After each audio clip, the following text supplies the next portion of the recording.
Alright, ladies and gentlemen, welcome to WAKENYA Media for today's stories and detailed analysis from Kenya and all the four corners of the world. Wakenya sio wajinga. Those are the words of Rigathi Gachagua. As normal, today Rigathi Gachagua is attending a church service, and today he has decided to respond to those leaders who did speak in Bungoma. Here is a clip of him talking and addressing, and I believe here he was specifically addressing Francis Atwoli, because during the Wetangula's mother burial, it's Francis Atwoli who came out and spoke and said that some youths were hiding and others were expecting to get funding from an international organization. Today, Rigathi Gachagua has come out to address all those leaders who are opposed to abductions and who are not taking the matter serious. Here is Rigathi Gachagua talking to the congregation in church. But as always, kumbuka kusubscribe to this channel, like hii video ndio to grow pamoja. This is what Rigathi Gachagua had to say in a church service. Leaders waheshimu wa Kenya, kwa sababu Father Patrick, saa ile viongozi wanasimama kusema ati vijana wetu ndio wanajiteka nyara. Sasa mili imepatikana 3.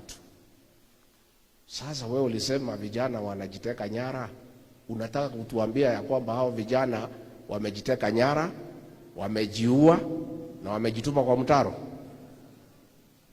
Ni makosa sana kubeba wa Kenya kama ni wajinga. Hiyo maneno ya hao watoto wanatekwa nyara ni mambo ambaye ni mbaya sana, na ni mzuri tukubalie wa Kenya nafasi waongee.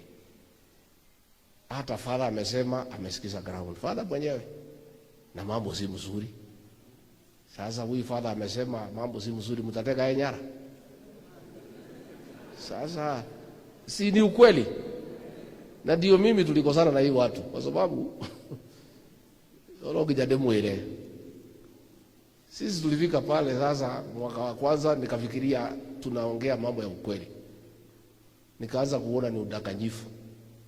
Tunakuja Ruringo tunasema tutamaliza stadium, sasa ni mwaka 2, hakuna barabara, hakuna maji, hakuna hospitali, hakuna dawa.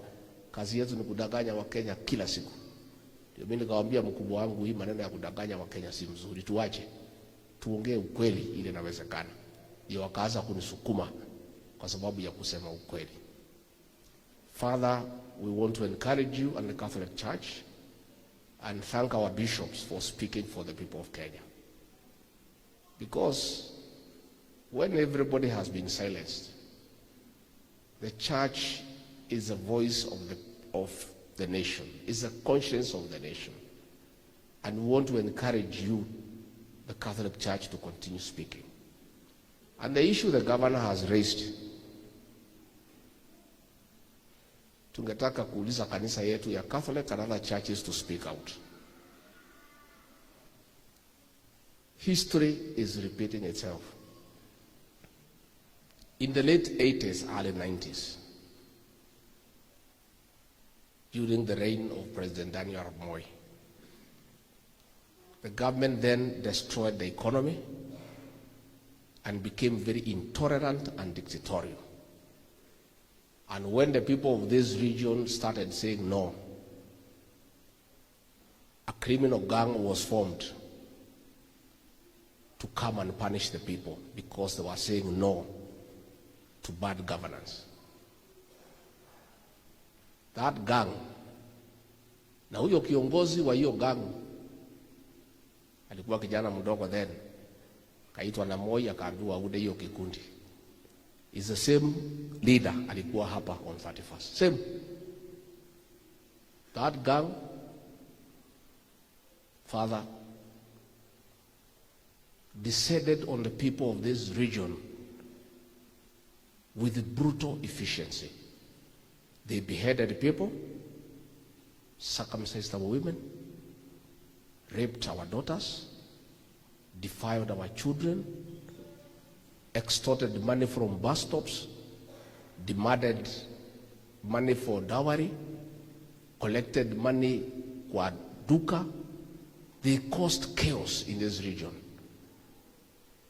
In the year 2009, Mheshimiwa Kafadha is here, pale Kadhaidhi waliua watu 29. Judgment I've always said that the Mount Kenya region should be a forgotten zone by the UDA or the Kenya Kwanza coalition because of what happened of the impeachment of Rigathi Gachagua and because of what is happening now, the abductions. And any attempts by the Kenya Kwanza government to try and get the mountain back to their basket is not really working for them. Because we saw the appointment of Kindiki trying to divide the Mount Kenya East, the Mount Kenya Central, it failed. We've seen the appointment of the CSS that were given, that are, I think they're waiting to be, to occupy the offices. And also it's not going to work as we see things in the ground. We have seen a lot of things happening, but at the end of the day, the common mwananchi at the Mount Kenya region is not responding or coming to the to agree with the Kenya Kwanza government after that betrayal they believe that happened. So, ladies and gentlemen, in this analysis, we want to look into what the future of Rigathi holds in the Mount Kenya region, what the Rigathi Gachagua should continue doing. And without further ado, let's get into it. Number one, Rigathi Gachagua now seems to be the opposition leader, not only in Mount Kenya region, but in the entire nation, because he's the one who is coming out to boldly address things in government. And because he was in government, a lot of Kenyans are believing in him. They believe that Rigathi Gachagua knows a lot of things in government. So anything Rigathi Gachagua comes out to speak is really widely received and widely shared.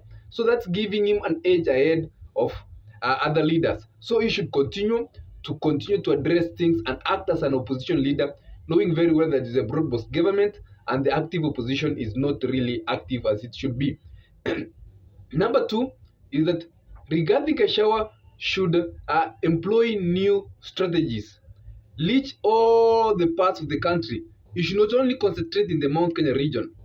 You should now be seen to be going to other regions. You should visit the western region, the regions like where Natembea comes from, the region of Eugene Wamalwa. You should be visiting regions of Kampani region so that he can bring that national image. Because as we're speaking right now, the Mount Kenya is solidly behind him.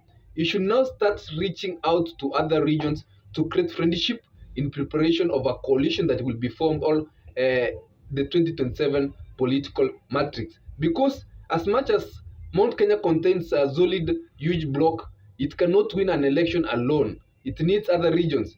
If these all other regions decided to unite against Mount Kenya, it will definitely lose. That's why Rigathi Gachagua should reach out to friends, reach out to other Kenyans, and continue extending the awareness or the opposition that he is doing, or telling people what's really happening. The last thing Rigathi Gachagua ought to do is to employ strategies that are appealing to the young people of this country. Remember, like right now, youths, the Gen Z and the millennials are preparing for maandamano tomorrow to end abductions. Rigathi Gachagua should come out and show support to these young people and encourage them to continue using their freedom of speech and encourage them speak against police brutality. And in those attempts, Rigathi Gachagua will attract young people, because we have always said that the young people are a machine that is producing voters each day. Today there's a person reaching 18, tomorrow there's a person reaching 18. 2026 someone will be reaching 18. 2027 January somebody will be reaching 18. So this a rolling machine that is producing voters. And if these people are going to register for votes, then they will back behind Rigathi Gachagua and their coalition that Rigathi Gachagua is going to join. Those are the three strategies Rigathi Gachagua should employ, and if he employs them effectively, then 2027 is going to have an edge ahead of other leaders. Otherwise, we've seen it, things are not working out very well in the Mount Kenya region, because some of the leaders who come from there can speak in other regions, but they cannot even go to their regions and address issues there, like issues of abductions.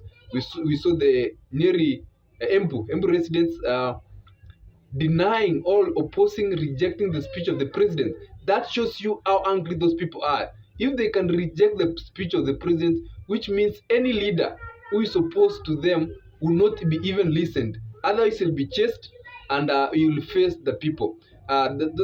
Ladies and gentlemen, that's only but my opinion. You can tell me what you think in the comment section. Otherwise, have a nice Sunday and have a nice day ahead. But always remember to take a second, subscribe to our channel so that to grow.